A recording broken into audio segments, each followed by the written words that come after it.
तो हमने अब ओके। तक जो है अपने शरीर के बहुत सारे सिस्टम्स देख चुके हैं, जिनमें कि हमने ओ। अपने बहुत सारे जैसे किडनीज को देख लिया, रीनल सिस्टम देख लिया, कार्डियोवैस्कुलर देख ओ। लिया। इसके अलावा जो है मस्कुलोस्केलेटल भी हमने वहाँ पे आपके वहाँ लेक्चर में देख चुका है, उसका एक रिवीजन हमारा ओ। बाकी है अभी। और फिर हमने सेल्स के जो है विस्तार से उनका पूरा स्वरूप देखा। फिर हमने जो है अपना रेस्पिरेटरी सिस्टम यानी कि लंग्स की संस्था है, श्वसन संस्था, उसको भी डिटेल में देखा। फिर इसके हम्म। बाद हमने जो है अपने अभी जो रिसेंटली हमने देखा ग्लैंड्स को, तो एंडोक्राइन एक्सोक्राइन ग्लैंड्स के सिस्टम को हमने जो है वो ओ। पूरी डिटेल्स में देखा। और इस प्रकार से हमने अपने शरीर में भाग लेने वाली हर एक संस्था का रोल देखा और उसका इन डेप्थ जो है हमने कार्य देखे। सेंसरी जो है हमने देखा किस प्रकार से नर्व्स जो है नर्वस सिस्टम का कार्य किस प्रकार से होता है, क्या क्या उसके भाग होते हैं इत्यादि। तो आज से जो है आज से मतलब आज हम जो देखने वाले हैं वो है इम्यून सिस्टम, यानी कि रोग प्रतिरोधात्मक जो क्षमता हमारे शरीर में होती है, ये है इम्यून सिस्टम। हाँ, और ये इम्यून सिस्टम हमारे लिए एक वरदान है। क्यों? क्योंकि सभी संस्था जो व्यवस्थित कार्य कर रही हैं, वो उनका कार्य किसी भी बाहर से आए हुए एक सिंगल माइक्रो ऑर्गेनिज्म से भी बाधित हो सकता है। तो सपोज कोई एक स्वस्थ व्यक्ति है जिसका बढ़िया तरीके से हार्ट कार्य कर रहा है, जिसका बड़े तरीके से किडनीज कार्य कर रहे हैं, डाइजेस्टिव सिस्टम सब बढ़िया है, लेकिन बाहर से आया हुआ एक प्राणी जो कि एक बैक्टीरिया है या वायरस है या किसी भी प्रकार से बाहर से आया हुआ जो कि न हमारे शरीर में अंदर घुस गया, जब तक वो जो माइक्रो ऑर्गेनिज्म है वो एक पर्टिकुलर नंबर तक नहीं पहुंचता, तब तक हमारे शरीर में वो डिटेक्ट नहीं होता। हमारे शरीर को अंदाज नहीं लगता कि ये जो है ये कोई एक खतरनाक चीज़ है, ऐसा कुछ डिटेक्ट नहीं होता। क्यों? क्योंकि एक पर्टिकुलर इम्यून रिस्पॉन्स जनरेट करने के लिए कुछ संख्या चाहिए, एक पर्टिकुलर संख्या चाहिए। इतने हमारे दुश्मनों की सेना इतनी होगी तभी वो रडार पर जो है वो ये हो जाएगी, उसकी रीडिंग हो जाएगी। तो ये कब होता है? देखिए, सामान्य रूप से श्वसन के माध्यम से कई माइक्रो ऑर्गेनिज्म हमारे अंदर भी जाते हैं, बाहर भी आते हैं। फिर भोजन के माध्यम से कई माइक्रो ऑर्गेनिज्म हमारे अंदर भी जाते हैं, लेकिन जो पेट में जो अग्नि है, जठराग्नि, जिसको हमने अभी एंजाइम्स के रूप में देखा, पेप्सिन ट्रिप्सिन एंजाइम, और पीएच जिनका 2 2.5 3 के आसपास होता है, मतलब हाईली एसिडिक वातावरण जो हमारा पेट में होता है। तो इस प्रकार की बहुत सारी जो चीज़ें हैं ये उसको मार डालती हैं और उसको आगे नहीं पनपने देती। इसी प्रकार से पिए हुए पानी में भी जो है थोड़े बहुत अगर जर्म्स होते हैं तो जो है वो हमारा शरीर अलग अलग स्तरों पर उसको जो है ख़त्म कर देता है। पर कभी अगर उसका जो माइक्रो ऑर्गेनिज्म है उसका संख्या बढ़ गई, कैसे बढ़ती है? वो जैसे 10 हमारे शरीर में गए, तो वो 10 जो है वो 10 के 100 बनाने में कुछ ही घंटे लगते हैं उनको। तो 10 के 20 बनेंगे, फिर 20 के 40, फिर 40 के 80 और 80 के फिर 160। तो इस प्रकार से जब वो लॉगरिथमिकली ग्रो कर रहे होते हैं ना, तो इसको अब जैसे 10 के 20 बनने में उनको 1 घंटे का समय लग रहा है, क्योंकि उनका डबलिंग टाइम जो है वो जैसे ह्यूमन जो ये होता है बच्चा, उसका जन्म का जो समय समय होता है वो 9 महीने उसको गर्भ में रहना होता है और फिर उसका जन्म होता है, तो ये स्पेसिफिक टाइम फिक्स है उसका। इसी प्रकार से हाथी का जो है जो शिशु होता है वो अपनी माँ के गर्भ में 3 वर्ष रहता है। व्हेल जो है इस प्रकार से बड़े लंबे समय बिताते हैं और फिर उनका जन्म होता है। लेकिन ये जो माइक्रो ऑर्गेनिजम्स होते हैं, छोटे होते हैं, ये इनका जो डबलिंग टाइम है, इनका जो रिप्रोडक्शन का टाइम है, ये कुछ घंटों का होता है। और कुछ ऐसे बैक्टीरिया भी हैं जैसे ई कोलाई, उसका जो डबल होने का जो टाइम है वो तो सिर्फ 20 मिनट का ही होता है। तो 20 मिनट के अंदर ही वो जो है डबल हो जाते हैं। तो इसलिए ये बैक्टीरिया हैं, जो ये माइक्रो ऑर्गेनिजम्स हैं, बहुत जल्दी स्पीड में बढ़ते हैं। फंगस है, अब आप ये देखो ब्रेड में आप जो है वो फर्मेंटेशन के लिए रखते हो, तो किस प्रकार थोड़ी ही देर में वो ब्रेड जो है वो आटा जो है वो फर्मेंट हो जाता है। इडली का बैटर देखो इसी प्रकार कैसे फूल जाता है। तो ये माइक्रो ऑर्गेनिजम्स की दुनिया है जहाँ पर बहुत जल्दी ये जो है बढ़ते हैं, और ऐसे ही जब इनमें से कुछ हमारे शरीर के अंदर चले गए तो वहाँ ये बढ़ने लगते हैं। और जब तक ये इतने नहीं बढ़ जाए कि तब तक हमारे शरीर में इम्यून रिस्पॉन्स जनरेट करें, तब तक ये बढ़ते रहते हैं। और जिस मोमेंट पे हमारे शरीर में ये नोटिस में आ जाता है कि एक सेना आ गई है बाहर की जो कि हमारे शरीर में नुकसान कर रही है या नुकसान कर सकने के लिए कैपेबल है, तो उसके प्रति एक्शन लिया जाने लगता है। तो जो संस्था हमारे शरीर में उसके प्रति एक्शन लेने के लिए काबिल होती है और कार्य करती है, ये संस्था है इम्यून सिस्टम। और ये इम्यून सिस्टम जो है ये आप इसके बिना हमारे अंदर रोग प्रतिरोधात्मक क्षमता जो है वो नहीं हो सकती। तो ये क्या करते हैं, इनका कार्य क्या क्या होते हैं इम्यून सिस्टम के। तो पहला तो जो बाहर से आने वाले जंतु होते हैं, प्राणी होते हैं, उनको हमारे शरीर से बाहर ही रखना, ये उनका एक मुख्य कार्य होता है। यदि वो अंदर आ गए तो उनको डिस्ट्रॉय करना, ख़त्म कर देना, ये दूसरा कार्य है। तीसरा कि वो अगर अंदर भी आ गए और अंदर आने के बाद उन्होंने नुकसान भी करना शुरू कर दिया, तो जितना मिनिमम हो सके उनके द्वारा किया हुआ नुकसान होने देना। मतलब जैसे कि सपोज़ उस रोग को तो हम नाश नहीं कर पाए, लेकिन उसने नुकसान ज़्यादा नहीं किया। फॉर एग्ज़ाम्पल जैसे सर्दी का जो वायरस होता है, तो हर जब सीज़न बदलता है तो वो सर्दी का वायरस प्रसाद की तरह बँटता है सब जगह, और फिर एक से दूसरे को, दूसरे से तीसरे को, ऐसे सबको वो बढ़ता है। ऐसे परिस्थिति में जो व्यक्ति का इम्यून सिस्टम स्ट्रांग है तो उसको सर्दी जुकाम तो होता है, मगर उसको इतनी ज़्यादा स्ट्रांग सिम्टम्स नहीं आते, वो उसमें से कोप अप हो जाता है। ताप वाप कुछ नहीं आता, थोड़ा बहुत नाक बहती है, एक दो दिन में वो अपने आप को थोड़ा सा ठीक फील करने लगता है। इससे अलग दूसरा कोई व्यक्ति है तो उसको जो है एक दो दिन ताप भी आता है, और फिर उसको जो है थोड़ा सा ज़्यादा वीकनेस भी होती है, और फिर भी वो जो है तीसरे दिन चौथे दिन वो ठीक हो जाता है। और वहीं पर सेम वायरस ऐसे कुछ भी व्यक्ति होते हैं जिनको कम 5 दिन का एंटीबायोटिक का डोज लेना पड़ता है, बहुत मतलब ताप जो है उतरता नहीं है, और इस प्रकार से उनको तकलीफ ज़्यादा दे देता है। तो वायरस तो एक ही है, लेकिन 3 लोगों के ऊपर अलग अलग फ़र्क क्यों पड़ रहा है? क्योंकि तीनों का इम्यून सिस्टम जो है वो अलग अलग क्षमताओं के जो है ना उससे सज्ज है। तो किसी का इम्यून सिस्टम ज़्यादा एक्टिव है। अच्छा, इधर पे रुक के एक चीज़ आपको ज़रूर बताना चाहूँगी। इम्यून सिस्टम का कार्य है बाहर के आए हुए जंतुओं के खिलाफ अपने जो है सेल्स बनाना, और अपनी जो सेना है उसका ये करना, कार्य करना सेना की तरह। लेकिन यदि कोई इम्यून सिस्टम अपने ही सेल्स को बाहर का जान करके उसके प्रति जो है इस प्रकार से अगर ये सेल्स बनाने लगे इम्यून के सेल्स, तो क्या होगा? तो उसी बीमारी को हम एलर्जी बोलते हैं। एलर्जी यानी कि वो जो अंदर आया है वो एक तो कोई जंतु नहीं है, जीवाणु नहीं है। जैसे पोलन्स, फूलों के जो है छोटे छोटे कण होते हैं, डस्ट के कुछ कण होते हैं। अब ये हमारे अंदर जाके कोई मल्टीप्लाई करके बढ़ने नहीं वाले हैं, लेकिन इनके भी खिलाफ जो है वो हमारा जो इम्यून सिस्टम है वो एक्टिवेट हो जाता है, और वही सिम्टम्स करता है जो कि किसी जीवाणु के खिलाफ करता है। तो उसको हम एलर्जी बोलते हैं। क्यों? उसको हम एंटीबायोटिक से नहीं ठीक कर सकते। जो ये वाली जो होते हैं सर्दी जुकाम या बाहर से आए हुए प्राणियों के द्वारा हमले, उनको हम एंटीबायोटिक से ठीक करते हैं, ठीक है। लेकिन जो ये एलर्जी होती है उनको थोड़ी एंटीबायोटिक ठीक करेगा, क्योंकि उसमें तो कोई बायोटिक है ही नहीं, बाहर से तो कोई प्राणी तो आया ही नहीं है, तो आप मारोगे किसको एंटीबायोटिक से? तो ये एक बात होती है कि एलर्जी भी एक प्रकार की रोग है जो दिखता है, लेकिन वो एक्चुअली इम्यून सिस्टम की ज़्यादा एक्टिविटी की वजह से है। इम्यून सिस्टम जो है ना उसको समझ में नहीं आ रहा कि ये बाहर का आया हुआ प्राणी नहीं है, ये कोई एक दूसरी चीज़ है। और भी एक ऐसे भी होते हैं जिनमें बाहर से कुछ आया ही नहीं है, उनके ही अपने सेल्स को मारने लगते हैं, वो उसको ऑटो इम्यून डिसऑर्डर बोलते हैं।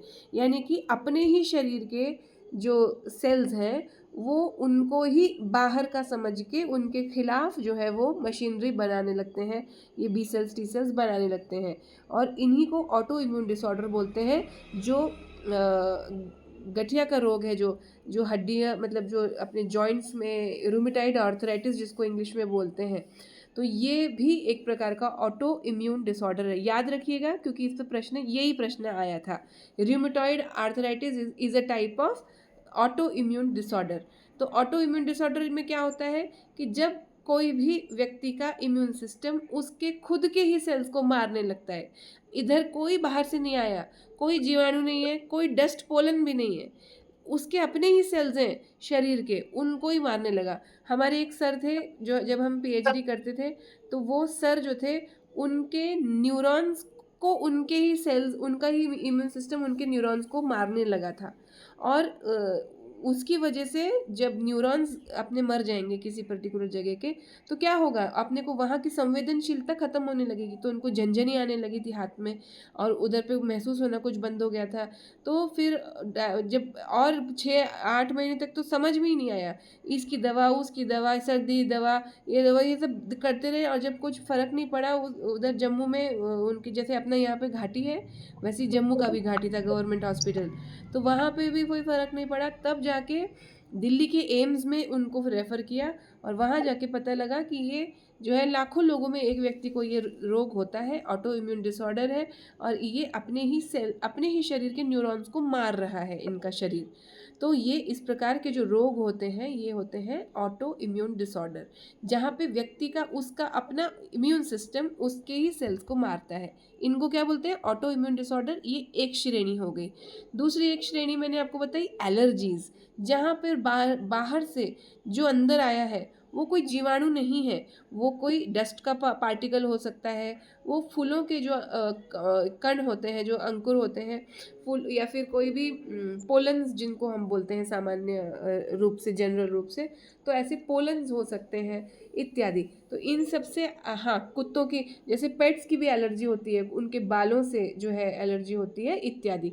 तो ये बायोलॉजिकल एंटिटी नहीं है, लेकिन ऐसी चीज़ें जिनसे उस व्यक्ति का इम्यून सिस्टम जो है ना वो ट्रिगर हो जाता है, चालू हो जाता है, इनको हम एलर्जीज बोलते हैं। और जो तीसरा है वो है सामान्य रोग उत्पन्न करने वाले जीवाणु, जो कि हमारे शरीर में जब घुसते हैं तो अंदर जाके, और जैसा कि मैंने आपको बताया कि 1 के 2, 2 के 4, 4 के 8, और इस प्रकार अपनी संख्या बल बढ़ाते हैं। और जब संख्या बल उनका बढ़ जाता है, एक पर्टिकुलर नंबर तक आ जाते हैं, तब ये हमारे शरीर का इम्यून रिस्पांस ट्रिगर कर देते हैं, और इनके विरुद्ध जो है हमारे शरीर में एंटीबॉडी बनने लगती है।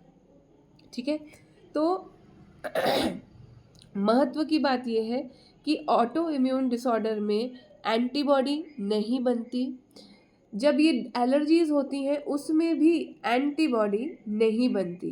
तो एंटीबॉडी किसके लिए बनती है, जब बाहर से कोई बायोलॉजिकल प्राणी, कोई जीवाणु हमारे शरीर में एंटर कर गया, घुस गया, तो उसको प्रतिरोध करने के लिए हमारा इम्यून सिस्टम क्या बनाता है, एंटीबॉडी। और यहीं पर एक बहुत खूबसूरत सा आपको एक मैं चैप्टर टच करके दे रही हूँ, वैक्सीनेशन का। हमारे भारत में जितनी संख्या में वैक्सीनेशन होता है, इतनी बड़ी संख्या में वैक्सीनेशन जनरली कहीं पर भी नहीं होता। इतना सीरियसली हम लोग वैक्सीनेशंस को लेते हैं, और बहुत ही प्राउडली हमने कितने सारे आज़ार हैं उनको हमेशा के लिए हटा दिया है। पोलियो के लिए हमने बहुत अच्छे कार्य किए हैं पिछले मतलब कई वर्षों में। और इसी प्रकार से चिकन पॉक्स को हमने जो है वो जड़ से मिटाने के लिए काफ़ी कार्य किया है। Small pox, not chicken pox, small pox जो है वो हटा दिया गया है। और हमारे यहाँ पर बच्चों को जिस प्रकार से वैक्सीनेशन का प्रोग्राम किया जाता है सरकार के द्वारा भी और पर्सनल भी, इस इतना बड़े स्तर पर जो है वो बहुत कम देशों में किया जाता है इस प्रकार के कार्यक्रम। और ये क्या होता है, वैक्सीन क्या होता है, ये मैंने आपको क्यों बीच में ही वैक्सीन की दुनिया में घुसाया, इसलिए क्योंकि वैक्सीन जो होती है ये आपके शरीर को बुद्धू बनाती है।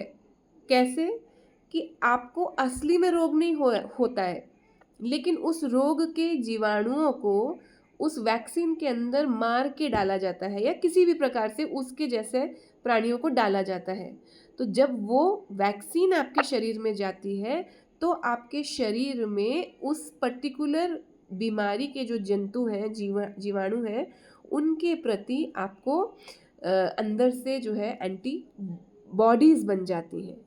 और एक बार जब हमारे शरीर में एंटीबॉडी बन जाती है किसी एक रोग की, तब फिर उसके दिमाग, उसकी स्मृति में यह हमेशा के लिए रहता है, फिर वो रोग दोबारा नहीं होता। अब आप बोलेंगे सर्दी ज़ुकाम तो हर सीज़न में होता है, तो वो सर्दी ज़ुकाम के जो है ना, वो थोड़े बहुत चेंजेस जो है वायरसेस की जो होते हैं, तो वो उनके कारण हर बार जो है हमको थोड़ा सर्दी जुकाम हो जाता है। और भी सर्दी जुकाम मतलब इस प्रकार से इतना डेंजर वाला भी नहीं होता। पहले इन्फ्लुएंजा से लोग मर जाते थे।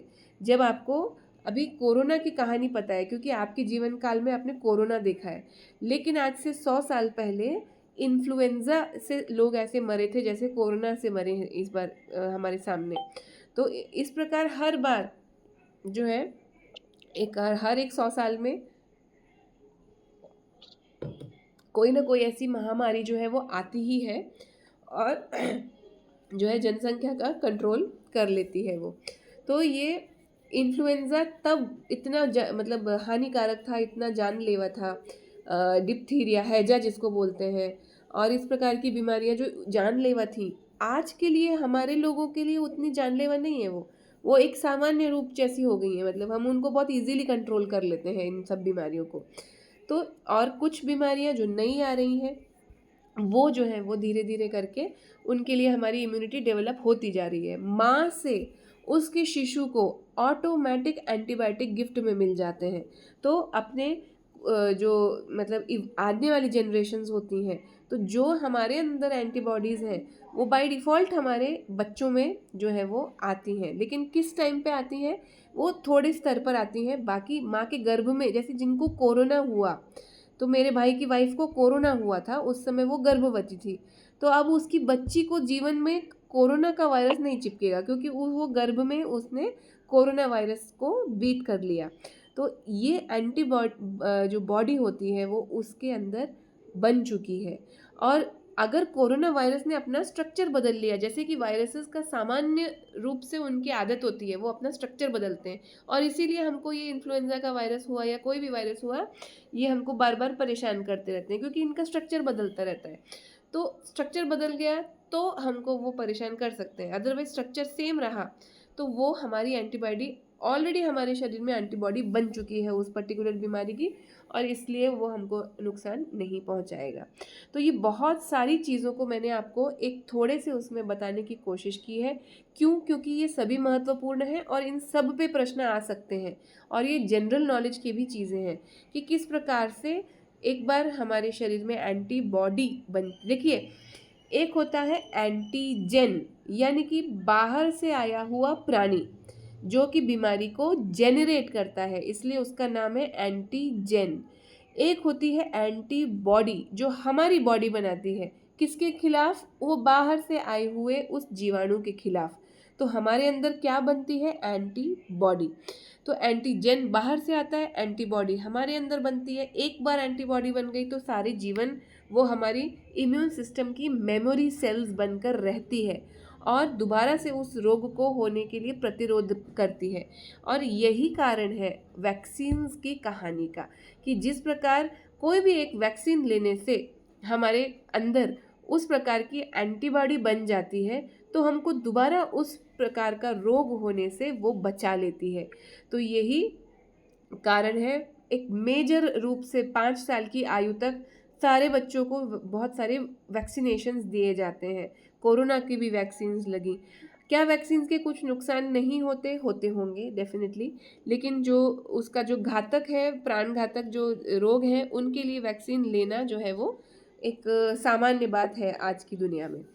क्यों? क्योंकि वो हमारे शरीर को पहले ही उस पर्टिकुलर सिचुएशन में आर्टिफिशियली डाल देती है।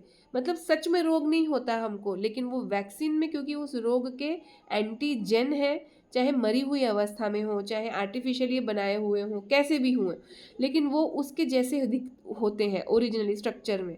तो उनको देखकर हमारे शरीर में एंटीबॉडी बन जाती है और वो हमेशा के लिए बन जाती है, जो आगे आने वाले रोग से हमारी रक्षा करती है। सिंपल बात समझ में आई? तो ये हमारा इम्यून सिस्टम का एक मुख्य, मैंने आपको एक बैकग्राउंड समझा दिया। अब हम थोड़ा-सा इसका और जो है डिटेल्स देखेंगे कि कौन-कौन सी चीज़ें हमारे अंदर आती हैं एक मुश्किल बन के। तो वो बैक्टीरिया होते हैं अलग-अलग प्रकार के, वायरसेस हो सकते हैं, ठीक है? फंगस के इन्फेक्शंस हो सकते हैं। ये फंगस के इन्फेक्शंस जनरली हमको कहाँ होते हैं? तो मोस्टली स्किन पे जो आते हैं ना, वो फंगल इन्फेक्शंस ज़्यादा होते हैं, क्योंकि फंगल इन्फेक्शंस हमारे मतलब बालों में और स्किन पे, ये दो स्थान ऐसे हैं जहाँ पे परेशान करते हैं। और फंगल इन्फेक्शन जो है वो 20 से 21 दिन में जो है वो उसका दवाई लेनी पड़ती है, तब जाके उसमें आपको कुछ फ़र्क दिखता है। वो बहुत लंबे समय तक उसका मतलब फंगल इन्फेक्शंस का असर होता है। मतलब असर बीमारी का भी होता है और दवाई भी उतने ही लंबे समय तक खानी पड़ती है उसको कम करने के लिए। पैरासाइट्स, पैरासाइट्स यानी कि दूसरे जो जीवाणु हैं, लेकिन रहते वो हमारे हमारे मतलब उस पे हैं, जीव मतलब आपले जीवावर राहतात ते। कैसे? जैसे हमारे बालों में रहने वाली जूं जो होती है वो भी पैरासाइट है एक प्रकार की।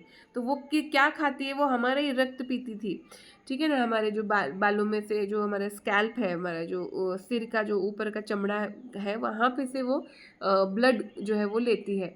तो ये जो जूं होती है, इसी प्रकार से और भी बहुत सारे अंदर हमारे शरीर के पैरासाइट्स रहते हैं। जैसे कुछ पेट के कीड़े जिनको हम बोलते हैं ना, तो ये पेट के कीड़े भी पैरासाइट्स हैं। मतलब जैसे ये जूं का उदाहरण मैंने आपको दिया सिर्फ समझाने के लिए, क्योंकि ये सबको पता है कि ऐसा एक प्राणी होता है जो हमारे शरीर पे रह सकता है।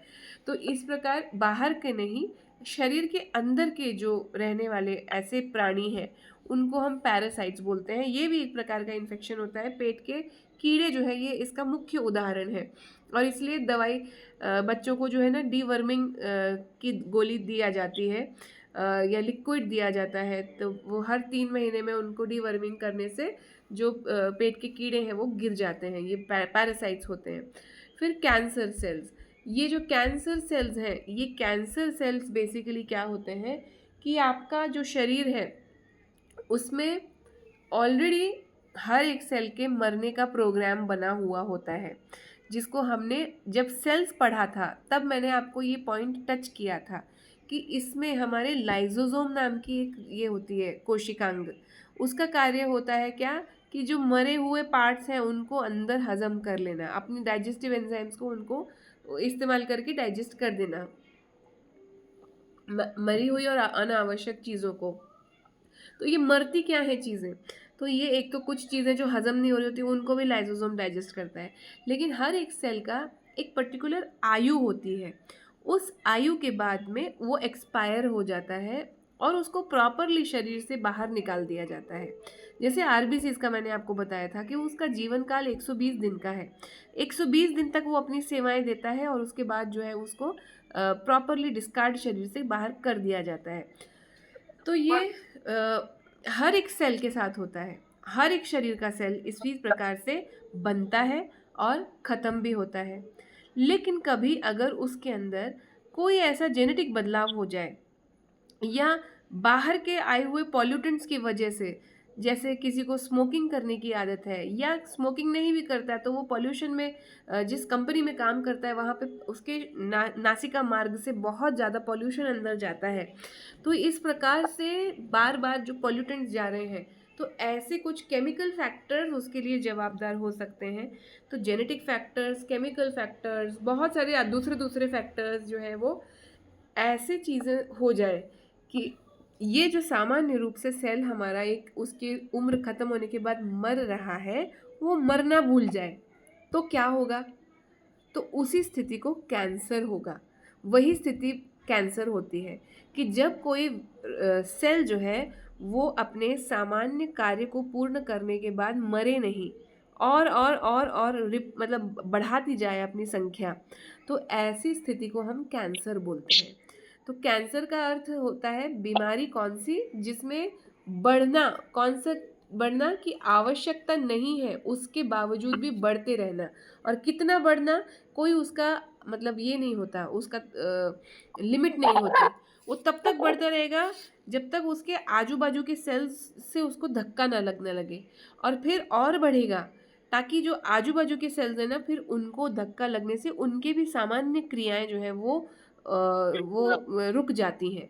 तो इसीलिए कैंसर जैसे सपोज किसी को एक पर्टिकुलर टिश्यू में होता है, जब तक ब्लड कैंसर है ना तब तक तो उसकी बात अलग है, लेकिन नॉर्मली बाकी के कैंसर कहाँ होते हैं, एक पर्टिकुलर टिश्यू में होते हैं, एक जगह पे होते हैं।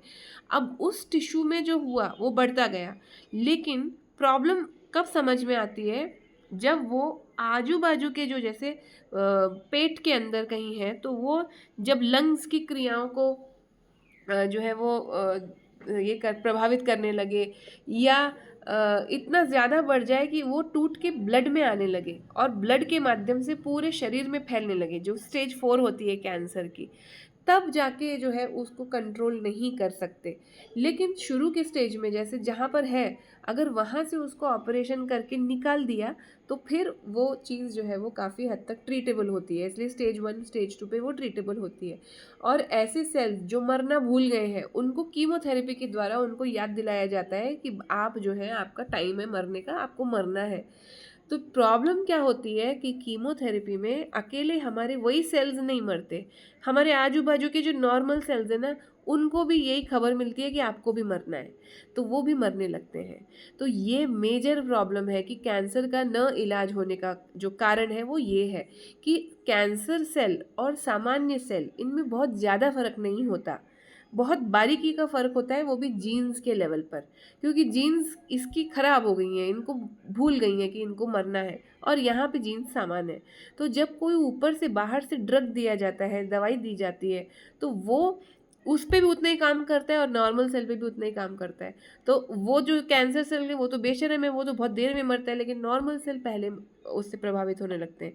तो इसलिए कीमोथेरेपी के जो इफ़ेक्ट्स होते हैं वो लिवर पे, किडनीज़ पे, और जो है अपने पैनक्रियाज पे, इस पे बहुत बुरा असर डालते हैं जब मतलब एक लंबे समय तक उसको किया जाए तो ये जो है कैंसर की हमने बात करी। तो कैंसर इम्यून सिस्टम से कैसे रिलेटेड है कि इस प्रकार से जब कोई सेल अपना सामान्य क्रिया को छोड़कर और ऐसे जब उल्टे पुल्टे जब कार्य करने लगता है ना, तो उसको भी इम्यून सिस्टम एक हद तक रोकने का कार्य करता है। और जब उसका ज़्यादा वो बढ़ गया तब फिर इम्यून सिस्टम जो है वो उसमें कुछ ज़्यादा नहीं कर पाता, लेकिन शुरुआती तौर पर इम्यून सिस्टम जो है वो कैंसर के सेल्स को भी रोकथाम करने के लिए मदद करता है। अब ये इम्यून सिस्टम किस प्रकार से कार्य करता है? पहली बात, ये सामान्य सेल यानी कि आपके शरीर के सेल और बाहर से आए हुए सेल, फॉरेन बॉडी जिसको हम बोलेंगे, एंटीजन जिसको बोलेंगे, उनमें अंतर करने का इसको कार्य आता है। तो ये इस प्रकार सबसे पहले अंतर करना इसको मालूम है।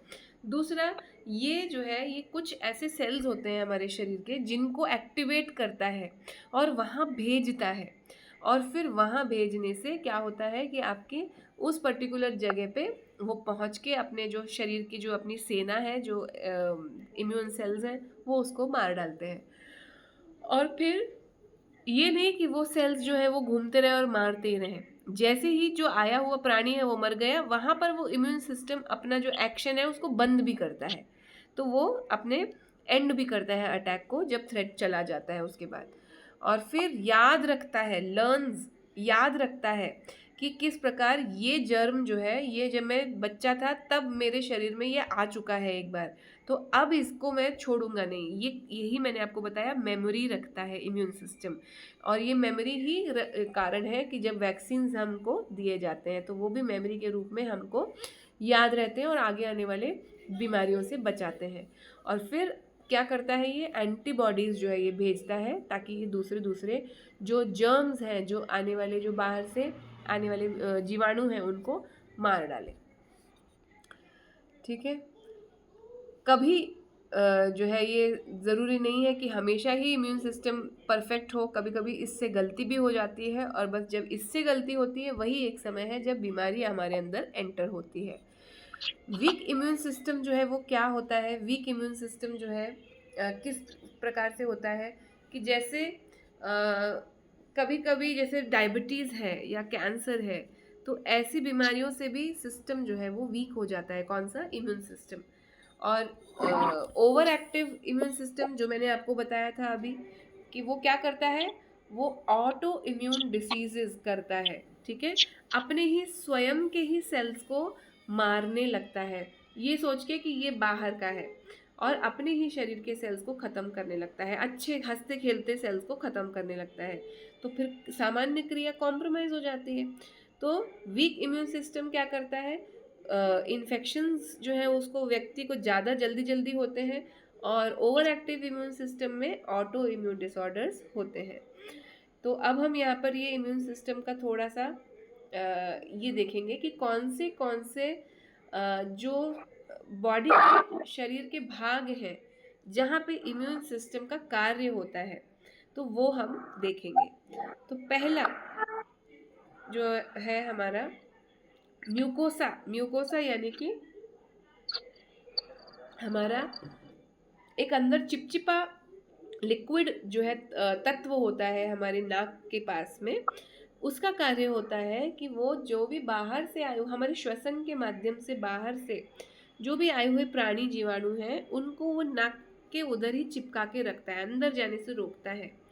और वो एक बहुत महत्वपूर्ण भूमिका, मैंने आपको जब ये पढ़ाया था क्या, रेस्पिरेटरी सिस्टम, तब आपको ये हमारी जो साइनस की कार्य क्या है वो भी पढ़ाया था कि साइनस का क्या उपयोग है।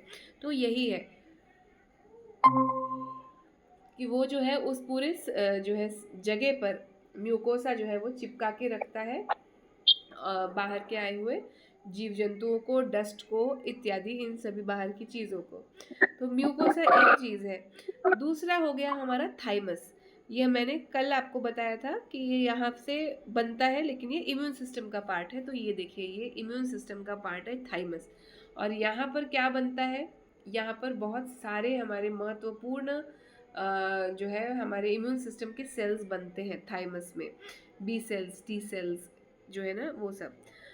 फिर स्प्लीन एक आता है, स्प्लीन, ये लिवर के पास है ये स्प्लीन, और इसका भी कार्य होता है, बहुत महत्वपूर्ण कार्य करता है ये स्प्लीन हमारे इम्यून सिस्टम को सुचारू रूप से जो है वो संचालित करने में। फिर लिम्फ नोड्स, ये लिम्फ नोड्स क्या होते हैं, लिम्फ नोड्स यानी कि ऐसे जो है दानेदार ऐसे ग्रंथियां जैसा होते हैं, ये हमारे जो है पेट के रीजन में जो है फैले होते हैं लिम्फ नोड्स। और इनका कार्य क्या होता है, यहाँ पे ये भी महत्वपूर्ण जो है सेल्स, इम्यून सिस्टम के सेल्स को बनाने का कार्य करते हैं।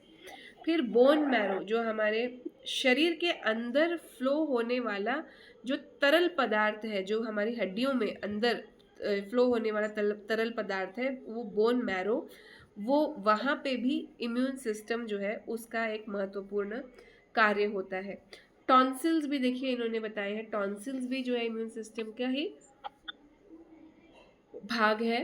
और कभी कभी किसी को टॉन्सिल्स ज़्यादा ससेप्टेबल होता है वो टॉन्सिल्स के प्रति, तो ये जो है टॉन्सिल्स, ये भी एक महत्वपूर्ण पार्ट है इम्यून सिस्टम का।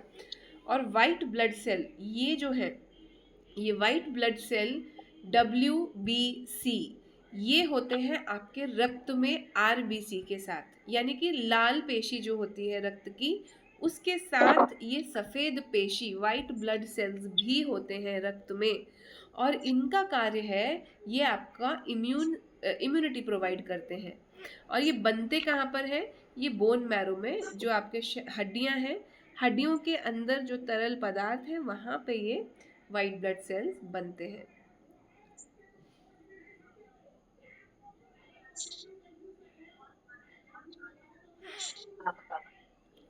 ओके, अब आपका इम्यून सिस्टम जो है उसके लिए हम देखेंगे ये वाइट ब्लड सेल्स जो है ये क्या कार्य करते हैं, ठीक है।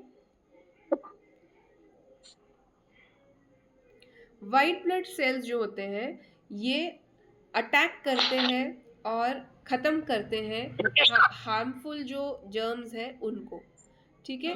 और इनके वाइट ब्लड सेल्स के भी कई प्रकार होते हैं, और सभी के अलग अलग मिशन होते हैं, अलग अलग डिफेंस मैकेनिज्म होते हैं। जैसे हमारी जो सैन्य सर्विसेज हैं, तो उनमें एक नेवी है, एक आर्मी है और एक एयरफोर्स है। इसी प्रकार WBC में भी अलग अलग जो है ना ट्रेनिंग होती है सेल्स की। तो कुछ सेल्स कुछ दूसरे दूसरे कार्यों के लिए होते हैं, कुछ सेल्स दूसरे दूसरे कार्यों के लिए होते हैं। तो ये हमारे वाइट ब्लड सेल्स के बारे में था। ठीक है, फिर एंटीबॉडीज। एंटीबॉडीज यानी ये एंटीबॉडीज वही मैंने आपको बताया कि ये बहुत स्पेसिफिक डिज़ाइन की होती हैं। ये जो है एक पर्टिकुलर आने वाले जंतु के जो जीवाणु हमारे अंदर आया है सेम उसी के जैसी अपने अंदर बन जाती हैं और उसको मारने में कामयाब रहती हैं। तो ये एंटीबॉडीज बोलते हैं इनको। ये प्रोटीन्स होते हैं और ये आपको बचाती हैं इन बाहर से आए हुए जीवाणुओं के प्रति। साइटोकाइन्स ये भी एक प्रकार का प्रोटीन है। ये क्या करता है, ये आपके जो है ना मैसेंजर के जैसा होता है, ये पोस्टमैन होता है। ये जाके बताता है ब्रेन को कि अब आपको जो है ये इम्यून सेल्स बनाने हैं। और फिर ये कुछ ऐसे भी साइटोकाइन्स होते हैं जो इन्फ्लेमेशन जो है बनाते हैं। इन्फ्लेमेशन यानी कि सूजन है, जलन है, ये जो चीज़ें होती हैं ये हमको हमको लगता है कि ये बीमारी है, ये प्रॉब्लम है। लेकिन ये सूजन और जलन ये बीमारी नहीं है, ये तो हमारी रोग प्रतिरोधात्मक क्षमता जो है ये उसका नमूना है कि जैसे कहीं पर एक हाथ में कट लग गया, उस कट को तुरंत हमारा जो रक्त पेशियां हैं उनमें रहने वाला विटामिन के वो क्या करता है, वो विटामिन के और हमारे जो रक्त में रहने वाले दूसरे मैक्रोफेजेस हैं वो विटामिन के आके वहाँ पर जो है वो उस रक्त को क्लॉट करता है ताकि थक्का बन जाए खून का और पीछे का और खून ना निकल जाए। तो पहले तो जहाँ चोट लगी है वहाँ पर वो विटामिन के आके एक छन्नी जैसा बना देता है और उस छन्नी में आके चिपकने लगते हैं सेल्स, यानी कि हमारे जो है ब्लड का बहना बंद हो जाता है सिंपल भाषा में अगर बोला जाए तो। और फिर उसके बाद क्या होता है, मैक्रोफेजेस नाम के मोटे मोटे सेल्स, बड़े बड़े सेल्स होते हैं, तो वो आते हैं सबसे पहले और वहाँ जहाँ कट लगा है ना तो उस कट वाली जगह में बाहर से कितने वायरस आ गए, कितने बैक्टीरिया आ गए, उन सबको मारते हैं। तो ये जो मारा मारी चल रही है उस बॉर्डर पे, वहाँ पे इनके मारने से, इनके जो ये कार्य चल रहा है उसकी वजह से क्या होता है, अब उन जो मर रहे हैं वो बाहर के सेल्स, उनका भी तो कुछ कचरा निकलेगा ना, तो वही कचरा जो है वो पस के रूप में होता है। और दूसरा, वहाँ पर रक्त इतनी ज़्यादा मात्रा में भेजा जाता है तो रक्त के ज़्यादा आने के लिए वहाँ थोड़ी सी स्वेलिंग हो जाती है, वहाँ का जो त्वचा है वो फूल जाती है, स्वेलिंग आ जाती है, सूजन आ जाती है और गर्म होता है। आप उसके ऊपर उंगली रख के देखिए, चोट के ऊपर वो हमेशा गर्म होगी। क्यों? क्योंकि वहाँ पर ये कार्य ज़्यादा हो रहा है, कार्य जो है वहाँ पर अति अति गतिविधि हो रही है। तो अति गतिविधि के कारण वहाँ पे जो है हीट जो है वो भी बढ़ जाएगी। दूसरा, कलर आ जाता है, लालपन आ जाता है। वो कलर भी वो रक्त पेशियों के जो है ना ज़्यादा वहाँ पे जम गए हैं उसके कारण होता है। तो क्या क्या होता है, सबसे पहले लालपन आ जाता है, सूजन आ जाती है, जो है हीट बढ़ जाती है उस पर्टिकुलर चोट के आसपास के एरिया की। और फिर जो है आपका र्यूबर ट्यूबर, हाँ दर्द होता है, दर्द भी होता है। क्यों? क्योंकि वहाँ पर अंदर आपको कुछ जैसे पस वगैरह है या जो कुछ भी है तो उसकी वजह से दर्द भी आपको महसूस होता है। तो ये सारी चीज़ें कब होती हैं? जब हमको कोई चोट लगती है। तो ये बाहर की चोट का मैंने आपको बताया बहुत अच्छे से विस्तार से कि किस प्रकार बाहर से लगी हुई चोट का एक के बाद एक क्या क्या होता है। लेकिन आपके अंदर अगर शरीर में कहीं इन्फ्लेमेशन हो, जैसे टॉन्सिल्स में इन्फ्लेमेशन हो जाता है, जैसे हमारे पेट के अंदर जो है कुछ हमको इन्फ्लेमेशन हो गया, बाउल मूवमेंट जो है हमारा आजकल बहुत सामान्य रूप से एक बीमारी लोगों को हो रही है, इरिटेबल बाउल सिंड्रोम, यानी पेट जो है वो व्यवस्थित नहीं रह रहा है, खाया हुआ भोजन शरीर को नहीं लग रहा है। तो ये जो IBS है, इरिटेब, और हमेशा पेट में दर्द बना रहता है, तो ये जो IBS है, इरिटेबल बाउल सिंड्रोम, तो ये भी एक प्रकार का इन्फ्लेमेशन है। तो इस प्रकार से हमारे शरीर के अंदर भी बहुत सारी इन्फ्लेमेशन यानी कि जो है ये घासा घूसी होती है, तो उनको करने का कार्य जो है वो साइटोकिन्स करती हैं ताकि वो जो है वहाँ पे जल्दी से जो है ये बाहर से आए हुए जो इन्फेक्शन है वो बाहर चले जाएं, ख़त्म हो जाए और हमारा जो शरीर है वो उसकी जो स्वास्थ्य है वो बहाल हो जाए। फिर कॉम्प्लीमेंट सिस्टम, ये कॉम्प्लीमेंट सिस्टम जो है ये हमारे इसके साथ में जो है, जैसे मैंने अभी मैक्रोफेजेस वगैरह बताया, तो ये सब जो है वो उसका कार्य करते हैं, ये भी इम्यून सिस्टम का मुख्य कार्य करते हैं। लिम्फ नोड्स जो है ये वही है, जैसे आपके जो छोटे छोटे मतलब इनके जैसे मटर मटर तो बहुत बड़ा हो गया, पर ये लिम्फ मतलब ग्रंथियों ग्रैन उसके जैसे हो जाते हैं, छोटे छोटे ज्वारी के दाने जैसे। और ये बीन शेप्ड ऑर्गन्स हैं, बीन मतलब कि आपकी ये सोया, ये आपने ये देखा है राजमा, राजमा देखा है आपने, राजमा? हाँ, तो ये राजमा के शेप के होते हैं, और ये जो है ये हमारे वेस्ट प्रोडक्ट्स जो हैं तो इनको निकालने का भी कार्य करते हैं, और जो लिम्फेटिक सिस्टम है उसमें जो मुख्य सेल्स बनाने का जो कार्य है उनको भी ये बनाने का भी कार्य करते हैं।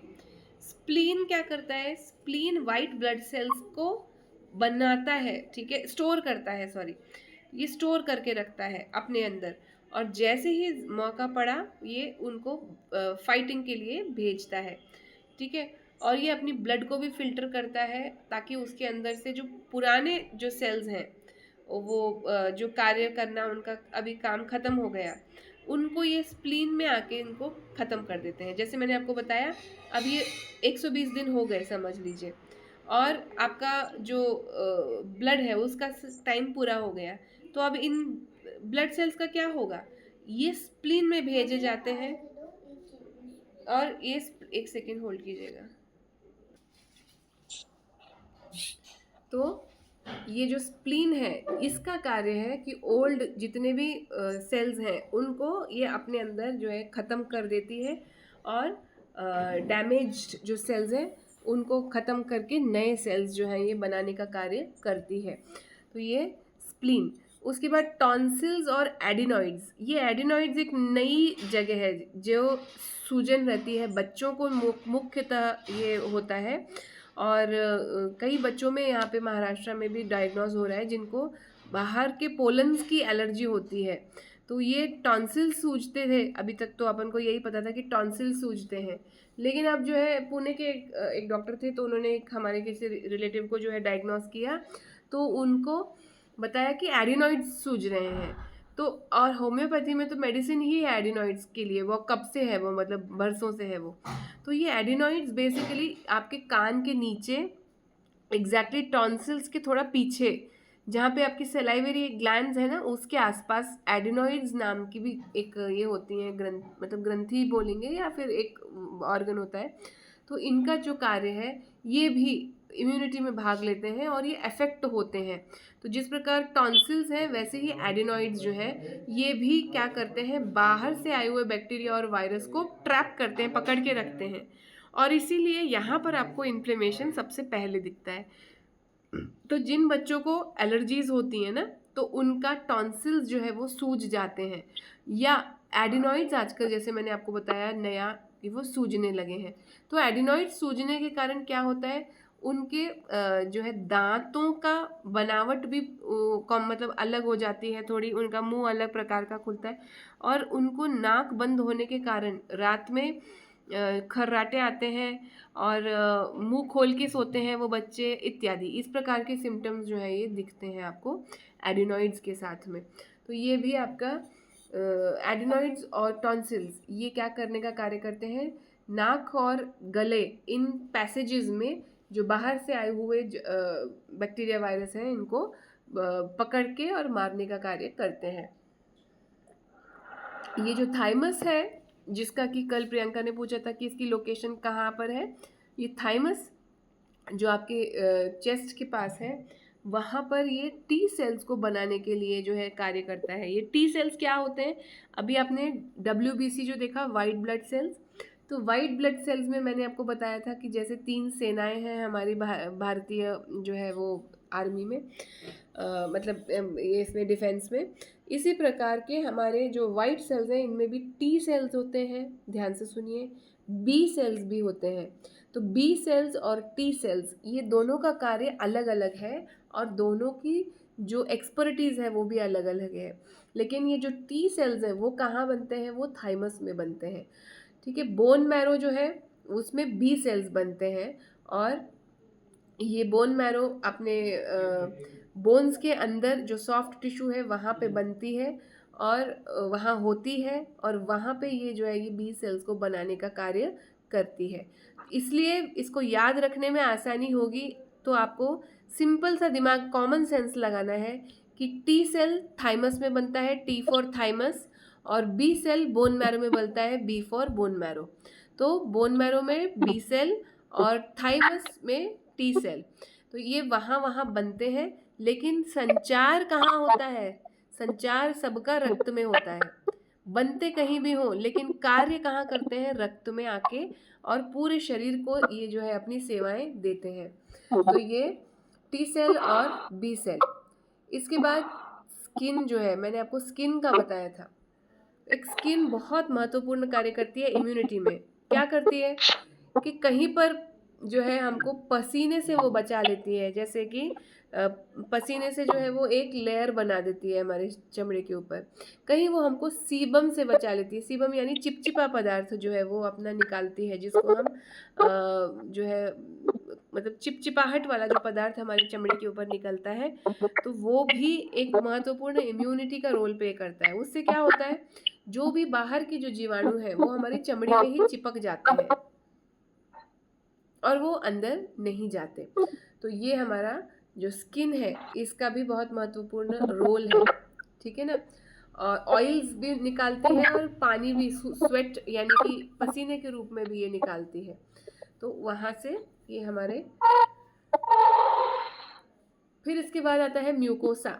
म्यूकोसा बेसिकली ये वही है 3 लेयर्ड मेम्ब्रेन, जो कि हमारे जो शरीर के अंदर अंदरूनी जितने भी हमारे भाग हैं, हमारा पेट है, हमारा इंटेस्टाइन्स है, ठीक है, फिर हमारा नाक है, मुंह है, ये सब अंदर से इनको क्या है, ये म्यूकोसा की लाइनिंग है।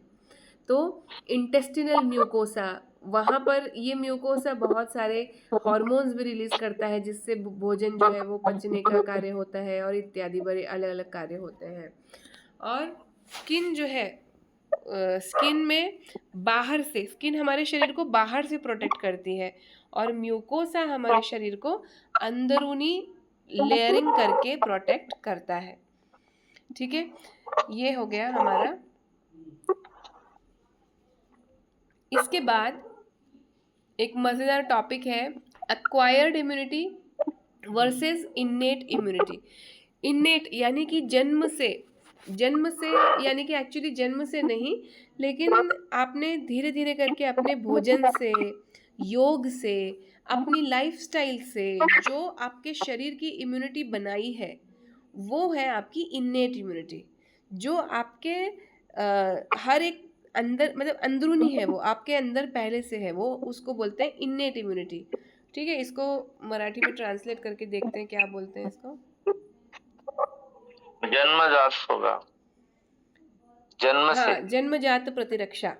ठीक है ना। तो ये जो जन्मजात प्रतिरक्षा है ये इन्नेट इम्यूनिटी है, जो कि पहले से, एक तो जन्मजात हमारे अंदर, जैसे किसी किसी के परिवार में इतनी स्ट्रांग इम्यूनिटी होती है तो उनके बच्चे भी जो है जल्दी बीमार नहीं पड़ते, क्योंकि वो लोग पूरे पहले से ही जो है स्वस्थ परिवार ऐसा होता है।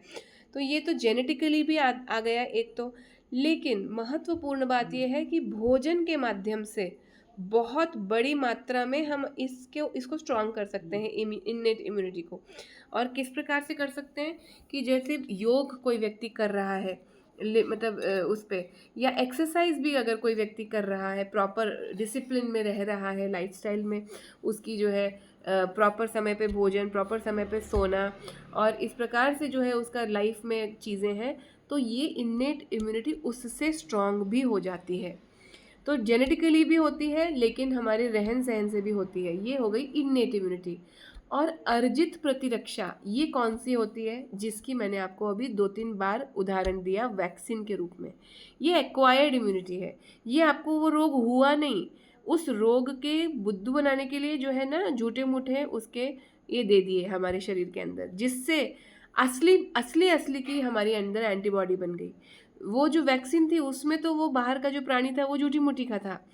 झूठी मूठी एक्चुअली झूठी मूठी नहीं होता, वो एक्चुअली वो सच होता है, लेकिन उसको मार डाल के मतलब मार दिया होता है। तो मार तो दिया तो वो अब रोग तो नहीं बना, अंदर जाके बढ़ तो मल्टीप्लाई तो नहीं कर सकता, लेकिन उसका स्ट्रक्चर तो है अपने। तो अपना शरीर उसको आइडेंटिफाई कर लेता है कि ये तो कहीं बाहर का है, दिख रहा है, तो तुरंत उसके प्रति अपने अंदर एंटीबायोटिक बन जाता है, एंटीबॉडी। और इसीलिए आपको देखा जैसे बच्चों को जैसे जो इंजेक्शन्स लगते हैं, वैक्सीन्स लगती हैं, तो बच्चों को एक आध दिन भी बुखार भी आता है। तो वो क्यों? क्योंकि तुरंत जो है हमारा इम्यून रिस्पॉन्स जो है वो आता है उस पर्टिकुलर रोग के लिए। तो ये एक्वायर्ड इम्यूनिटी है, ये बाहर से जो है हमारे शरीर में डाली हुई इम्यूनिटी है कि उस व्यक्ति को ये हमने वैक्सीन दे दिया तो अब उसको वो रोग नहीं होगा। एक दूसरा, कई बार ऐसे भी चीज़ें होती हैं, जैसे कोरोना के कुछ पेशेंट्स ऐसे थे कि उनको दूसरे सही ठीक हो गए हुए जो कोरोना पेशेंट्स हैं ना, उनका जो सीरम था, बात नहीं करो, उनका जो सीरम था वो उनको इंजेक्ट कर दिया गया और उससे उनकी प्राण रक्षा हो गई। तो ये भी एक प्रकार की एक्वायर्ड इम्यूनिटी यानी कि अर्जित प्रतिरक्षा ही है। क्यों? क्योंकि उस पेशेंट की हालत ख़राब थी, उसके अंदर इम्यूनिटी कॉम्प्रोमाइज़ थी, उसकी इम्यूनिटी काम नहीं कर रही थी और पहले से उसके अंदर उसकी वैक्सीन भी नहीं थी। तो इस स्टेज पर जब उसका ऑलरेडी वो बीमारी की अवस्था में है, तो जो प्लाज्मा जिसको बहुत बार उस टाइम चला था कोरोना के टाइम पे कि आपका जो लोग जो है कोरोना से ठीक होकर निकले हैं, तो वो 15 दिन के बाद, मतलब ठीक होने के 15 दिन के बाद अपना रक्त दान करें, ताकि उनके प्लाज्मा से जो दूसरे लोग हैं जिनकी इम्यूनिटी कॉम्प्रोमाइज़ है वो ठीक हो सके। तो उनके प्लाज्मा को ट्रांसफ्यूजन के द्वारा पेशेंट्स को दिया जा रहा था, तो उनके प्लाज्मा में भी ये एंटीबॉडी बन चुकी थी। समझ में आ रहा है ये सारा गणित कैसा है? ये जैसे ही कोरोना का वायरस उनके शरीर में आया होगा, तो उनके शरीर ने प्रतिरक्षात्मक तरीके से ये एंटीबॉडी अपने अंदर बना ली और वो एंटीबॉडी अब उनके रक्त में है और अब वो हमेशा के लिए रहने वाली है। तो अब उनका रक्त थोड़ा-सा अगर हमने ले लिया और ऐसे व्यक्ति के अंदर दिया जो ऑलरेडी कोरोना से लड़ रहा है, तो उसको उसकी एंटीबॉडी से जो है काफ़ी मदद मिल जाती है। तो ये सारी जो चीज़ें आप देख रहे हैं, ये सारा कुछ इम्यूनिटी के अंदर आता है। कुछ इम्यूनिटी जो हमारी स्वयं की है, जो जन्मजात है, प्लस अपने लाइफ़स्टाइल से, अपने भोजन से बनती है। दूसरी इम्यूनिटी जो एक्वायर्ड है, यानी कि इन वैक्सीन के माध्यम से या दूसरे के प्लाज्मा ट्रांसफ्यूजन के माध्यम से हमको जो है वो आती है। तो ये सारी बाहर से आई हुई जो है वो भी हमारे लिए अच्छी होती है और हमारे अच्छे के लिए जो है ये सारे कार्य किए जाते हैं। तो ये हमारी एक्वायर्ड इम्यूनिटी और इन्नेट इम्यूनिटी। अच्छा, वाइट ब्लड सेल जो है ये इन्वॉल्व होते हैं इम्यूनिटी में।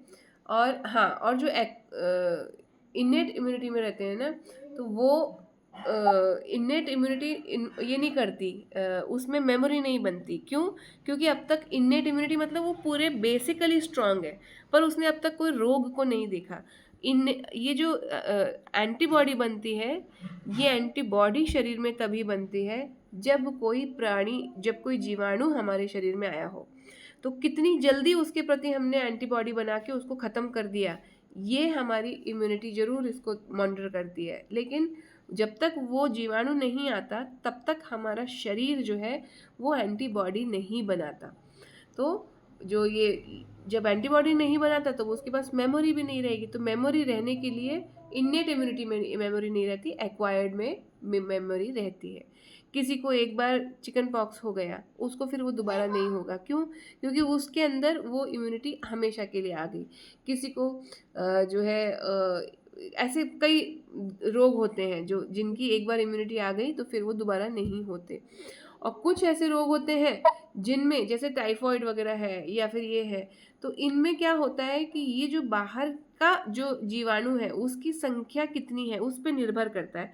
अब एंटीबॉडी तो हमारे शरीर में बन गई, लेकिन अगली बार फिर और ज़्यादा जनसंख्या में हमने गंदा पानी पी लिया और वो टाइफॉइड हमारे को हो गया, तो हमारी पूर्व की जो एंटीबॉडीज़ हैं तो वो तो हमारी मदद करेंगी ही, हमको बहुत हद तक पहले ही उसको ख़त्म करने की कोशिश करेंगी। लेकिन अगर नहीं हो पाया तो हमको एंटीबायोटिक भी बाहर का लेकर के उसको जो है वो समाधान करने की वो करनी पड़ सकती है। तो ये है हमारा कहानी एंटी इम्यूनिटी की, और एक्वायर्ड यानी कि जो है लिया हुआ इम्यूनिटी, और जन्मजात इम्यूनिटी। जन्मजात इम्यूनिटी की मेमोरी नहीं होती क्योंकि उसने रोग को नहीं देखा है। जब रोग हो गया उसके बाद ही एक्वायर होती है, चाहे बाहर से हमको वैक्सीन के द्वारा हुआ हो या स्वयं भी हमने रोग को फेस किया हो, तो भी हमारे अंदर जो है उसकी मेमोरी तभी बनेगी, यानी कि उसकी जो एंटीबॉडी है वो तभी बनेगी जब कोई जीवाणु हमारे शरीर में आके जा चुका हो। ये वैक्सीन जो है उनके बारे में यहाँ पर लिखा है। एलर्जीज़ के बारे में मैं आपको बता चुकी हूँ, ऑटो इम्यून डिसऑर्डर के बारे में भी बता चुकी हूँ कि किस प्रकार से एलर्जीज़ भी हमको इम्यून के अंदर आती हैं और ऑटो इम्यून भी आता है। और प्राइमरी इम्यून, कुछ जैसे एड्स है, तो एड्स एक ऐसी बीमारी है जिसमें कि इम्यूनो डेफिशिएंसी हो जाती है, तो उसमें इम्यून सिस्टम जो है वो प्रॉपरली कार्य नहीं करता ऐसे पेशेंट का। तो इसलिए ये इम्यून सिस्टम से जुड़ी कोई एक बीमारी का नाम बताया ऐसा आया तो एड्स है। एड्स है जो कि जिसमें इम्यून सिस्टम की कमी हो जाती है, इम्यून सिस्टम की गतिविधि की कमी हो जाती है। कोई एक बीमारी जिसमें ऑटो इम्यून डिसऑर्डर है, तो ये रूमेटॉइड आर्थराइटिस, ये एक ऑटो इम्यून डिसऑर्डर है जिसमें कि आपका शरीर स्वयं के ही जो हड्डियों के आसपास के सेल्स हैं उनको मारने लगता है, इसीलिए जोड़ों में दर्द होता है। फिर इन्फेक्शियस डिजीज़ जो होते हैं ये, हाँ, इसमें जो है ये आपका HIV जो है वो वही एड्स का वायरस है जो कि इन्फेक्शन के द्वारा इम्यूनो डेफिशिएंसी बनाता है हमारे शरीर में। और कैंसर में जैसे ब्लड कैंसर के ही दोनों प्रकार हैं, लिम्फोमा और ल्यूकेमिया, ये दोनों भी ब्लड कैंसर हैं कि ये भी हमारे जो है सिस्टम को वीक करते हैं। और हाँ, और ये बोन मैरो का जो कैंसर है ये भी हमारे जो है ना सामान्य रूप से हमारे सेल्स को बहुत तकलीफ देता है, क्योंकि बोन मैरो में कैंसर अगर हो गया तो बी सेल्स, बी से बोन मैरो, बी से बी सेल्स, ये बी सेल्स नहीं बनेंगे। तो जब बी सेल्स नहीं बनेंगे तो फिर अपने आप ही हमारे प्रतिरोधात्मक क्षमता का एक जो है पूरा डिफेंस मैकेनिज्म बैठ गया। ये और सेप्सिस क्या होता है, ये सेप्सिस जो है ना पूरे शरीर में अचानक है ना इन्फेक्शन फैल जाता है इतना कि पेशेंट मरने के कगार पे हो जाता है। अभी पिछले साल ही हमारे एक रिलेटिव है उनको सेप्सिस हुआ था, तो वो छोटे शहर में थे, वहाँ झांसी में से उनको फिर दिल्ली ले जाया गया, फिर दिल्ली में ले जा कर के 2-3 दिन एडमिट रखा गया, तब जाके वो सेप्सिस को कंट्रोल किया। और शुरू कहाँ से हुआ था, ज़रा से यूरिन इन्फेक्शन से ये शुरू हुआ था, लेकिन बढ़ते बढ़ते बढ़ते वो सेप्सिस हो गया, पूरे शरीर में वो इन्फेक्शन फैल गया, और फिर जो है ये हमारे मतलब इम्यून सिस्टम का ये रिस्पॉन्स हो गया, एक्सट्रीम रिस्पॉन्स हो गया सेप्सिस, और ये लाइफ थ्रेटनिंग होता है, मतलब इसमें डेथ हो सकती है। अच्छा, कौन से इसके सिम्टम्स होते हैं इम्यून सिस्टम के, जो अगर अभी बीमारियां हो तो थकवा आना, और किसी भी जो है फीवर होना जिसका कोई कारण नहीं मिल रहा हो। जैसे बहुत सारे हमने ये कर लिए हो, टेस्ट कर लिए हो, लेकिन उसमें हमको उसका जो है कारण नहीं समझ में आ रहा हो, तो ऐसा जो फीवर है वो भी मतलब बताता है इम्यून सिस्टम की कमी की ओर। वेट लॉस अचानक हो गया हो, और जो है रात के समय जो है अचानक पसीने पसीने होना, स्किन के ऊपर जो है इचीनेस होना, और मसल्स में दुखना हमेशा, और फिंगर्स और टोज, हाँ, ये जो हमारे उंगलियों के जो आगे के ये होते हैं ना टिप्स, इनमें सुन्न हो जाना। वही जो सर हमारे जो थे जिनको मैंने बताया ऑटो इम्यून डिसऑर्डर हुआ था, तो उंगलियों के टिप्स उनके जो है ना वो सुन्न हो जाते थे, वो उनको सेंसेशन नहीं होता था किसी भी चीज़ का। तो कोई भी चीज़ वो जब पकड़ते थे, ग्लास पकड़ते थे या कुछ भी करते थे, तो वो चीज़ उनको महसूस नहीं होती थी। तो ये ऐसी नंबनेस हमारे उस पर उंगलियों पे होना, हेयर लॉस होना, कहीं पर जलन होते रहना, और स्वोलन लिम्फ नोड्स, हमारा गले में जो है ना सूजन रहना, तो ये सारी चीज़ें जो है इम्यून सिस्टम की जो बीमारियां हैं इनकी तरफ जो है इशारा करते हैं।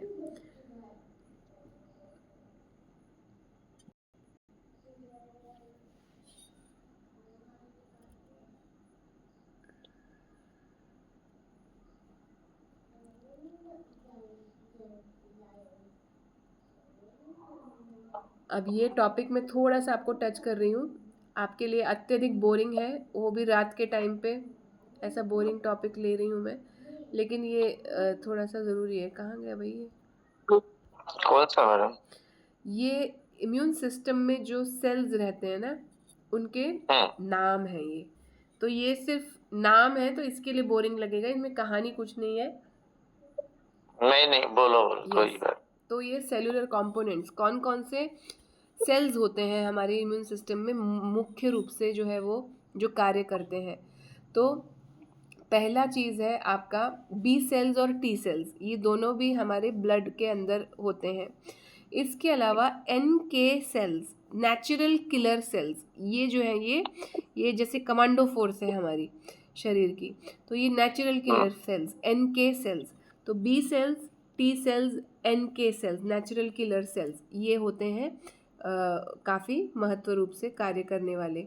इसके अलावा जो हमारे ब्लड में तो हमने देखा ही है क्या क्या होता है, प्लेटलेट्स होते हैं, न्यूट्रोफिल्स, इओसिनोफिल्स, बेसोफिल्स और मोनोसाइट्स, ये सब चीज़ें होती हैं। तो लिम्फोसाइट्स जो ये हैं, ये कहाँ से आते हैं लिम्फोसाइट्स? ये जो है ये थाइमस, ये जो है लिम्फोसाइट्स, ये जो हमारा बोन मैरो है स्टेम सेल्स में, वहाँ से ये बनते हैं, लेकिन थाइमस में आकर के जो है ये बड़े होते हैं, मैच्योर होते हैं। और बोन मैरो में differentiate by passage through the thymus और will mature in the bone marrow. हाँ, तो ये जो लिम्फोसाइट्स हैं, ये लिम्फोसाइट्स सारे के सारे हमारे बोन मैरो में स्टेम सेल्स में बनते हैं, और जब जो टी सेल्स हैं वो थाइमस में आके मैच्योर होते हैं, और बी सेल्स जो है वो बोन मैरो में ही जो है वो मैच्योर होते हैं। तो ये इनको दोनों को, बी सेल और टी सेल को कंबाइंड रूप से लिम्फोसाइट जो है बोला जाता है। और लिम्फोसाइट जो है 20% जो है ल्यूकोसाइट्स का होते हैं। ये ल्यूकोसाइट्स जो है ये क्या है? ये ल्यूकोसाइट्स हमारे ब्लड के अंदर रहने वाले जो सेल्स हैं वो हैं। और इनके अलावा ये जो आपको CD4 CD8 दिख रहे हैं ना, ये बेसिकली ये ट्यूमर सप्रेसर सेल्स हैं। जो ट्यूमर मतलब कैंसर, तो कैंसर को सप्रेस करने वाले भी सेल्स हमारे घूम रहे होते हैं हमारे ब्लड में। कहीं पर भी जहाँ पे कैंसर के जैसे आपने फालतू की दादागिरी करने वाले सेल्स दिखे, उनको तुरंत जो है ये अपना ख़त्म कर देते हैं। तो ये जो CD4 CD8 सरफेस मार्कर, मतलब सरफेस के उस पर इनको पता लग जाता है कि ये नॉर्मल नहीं है, ये जो है ये अलग टाइप का है। ये क्यों अलग है? क्योंकि इसकी जो है प्रोग्रामिंग जो है वो चुक गई है। तो ये आपके CD8 CD4 जो है मार्कर सेल्स जो होते हैं, ये भी ट्यूमर सप्रेसर का काम करते हैं, ट्यूमर सप्रेसर सेल्स होते हैं। और हेल्पर सेल्स भी होते हैं, हेल्पर 1 TH1, और इंटरल्यूकिन्स होते हैं। ये इन सब के मैं आपको एक उस पर नाम लिख के भेज दूंगी, ताकि ये पूरा आपको समझ में ना आए तो भी कोई दिक्कत नहीं है, सिर्फ आपको नाम याद रहे। तो ये इंटरल्यूकिन्स होते हैं, इंटरफेरॉन होते हैं। ये सारे के सारे जो हैं ये ब्लड में रहने वाले इम्यून सेल्स हैं। ये इम्यूनिटी के अलग अलग जो है सेनाओं के अलग अलग भाग हैं। तो ये हमने देखा टी सेल्स देखा, बी सेल्स देखा, नेचुरल किलर सेल्स देखा। इसके अलावा हमने जो है ये CD8 CD4 मार्कर सेल्स देखे, जो कि ट्यूमर सप्रेसर सेल्स हैं। फिर हमने जो है ये देखे क्या, ट्यूमर के हेल्पर, मतलब जो इसको हेल्प करते हैं ट्यूमर सप्रेसर सेल्स को। इस प्रकार से ये बहुत सारे हमारे ये सब कुछ जो है ये किसके अंदर आएगा? लिम्फोसाइट्स के अंदर आएगा। ये सब जो है लिम्फोसाइट्स के प्रकार हैं। अच्छा, ये कैटेगरी है सेल की, एक लिम्फोसाइट। हाँ, लिम्फोसाइट्स। तो इसके अंदर बहुत सारे ये सारे सेल्स जो हैं ये सब इम्यूनिटी के लिए अपने अपने रोल को प्ले करते हैं। इसके अलावा एक मुख्य नाम मैं आपको बताना चाहती हूँ, IG, इम्यूनोग्लोबुलिन। ये IG एक बड़ा मोटा ताज़ा एक ये होता है मॉलिक्यूल, और यही जो है एंटीबॉडी बनाने का कार्य करता है, यही एंटीबॉडी बनता है ये। तो ये जो है ये सारे सेल्स जो हैं ये मुख्य काम करते हैं। इसके अलावा मोनोन्यूक्लियर सेल्स, ये जो है ये क्या करते हैं? ये आपके जाकर के उसको खा लेते हैं, बाहर का जो वायरस आया है या बैक्टीरिया आया है ना, तो ये जाकर उसको खाने का कार्य करते हैं, उसको मतलब ख़त्म कर देते हैं। और ये हाँ, और ये ग्रैन्युलोसाइट्स क्या करते हैं, ग्रैन्युलोसाइट्स जो हैं इसमें आपके न्यूट्रोफिल, इयोसिनोफिल, ये सब जो है ये भी अलग अलग नॉन एलर्जिक कार्यों में मदद करते हैं। इम्यूनोग्लोबुलिन्स आईजी जो मैंने आपको बताया था, इसको अलग से इन्होंने बताने की कोशिश की है। ये काफ़ी इंटरेस्टिंग चीज़ है, पर आप लोगों के उतना नहीं है तो आपको मज़ा नहीं आएगा, लेकिन हाँ ये मेरा फेवरेट टॉपिक था जब मैं बायोटेक्नोलॉजी में हमारा ये था, तो इम्यूनोलॉजी मेरा बहुत मतलब जान था, वो बहुत मज़ा आता था पढ़ने में। तो molecular components of the immune system, इसमें यही है मॉलिक्यूल्स जो हमारे जो बाकी की चीज़ें रहेंगी। ह्यूमरल इम्यूनिटी, ये ह्यूमरल इम्यूनिटी क्या होता है, ये वो सॉल्युबल मीडिएटर्स हैं जो कि अपने ये जो मॉलिक्यूलर कंपोनेंट्स जो होते हैं ना, ये अपनी ह्यूमरल इम्यूनिटी यानी कि अपने रक्त में रहने वाली जो इम्यूनिटी है हमारी, उसको जो है ये देखते, उसके लिए ये जवाबदार होते हैं, उसके लिए ये रिस्पॉन्सिबल होते हैं। और ये इम्यूनोग्लोबुलिन्स, इनका भी स्ट्रक्चर अलग अलग होता है।